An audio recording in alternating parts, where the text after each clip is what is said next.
Hey everybody, just wanted to do a really quick video to show you why it's important to check your filament. So I had a print that just finished. I have the first roll that I've actually put on this Ender 3, so the Creality Ender 3 V2. I have a couple other videos I'll put in the description going over not only prints with this, but some other troubleshooting strategies or techniques.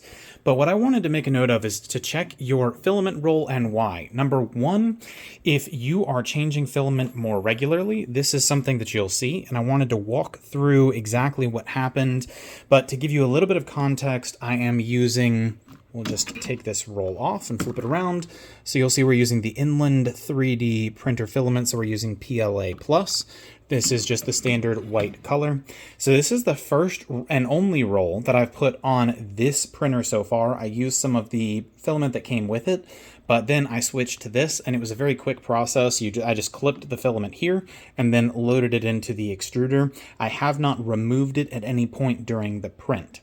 Now, one thing to note is that I had this issue where the filament was actually getting knotted up or tied up right here, and you can see that exactly the issue. So when I pull, you'll see it can kind of stretch a little bit, but you can see how it's kind of knotted up here. And I think that this is more of a manufacturing issue because, again, I literally just clipped the filament off here and fed it straight in.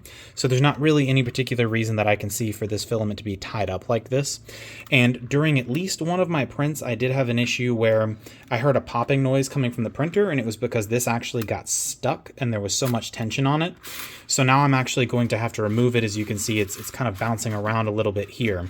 So I just wanted to walk through why it's important to kind of monitor that filament, especially if you're removing filament during your 3D print and replacing. It's very easy for them to get kind of tangled up. Now, another thing I wanted to show very quickly, this is a recording from a separate video that I was doing, but basically this just shows a stringing issue. So this could be something that happens when you switch filaments, could be due to your profile, your settings, really any number of things. But as you can see, and I'm just showing the recording here, we have what looks like the beginning of a successful print, and then all of a sudden it started stringing a little bit later. So you want to make sure that as you're switching filaments and profiles and settings that you're monitoring your prints a little bit more closely. And let me know if you have any questions or if you've seen this or have any recommendations down in the comment box below.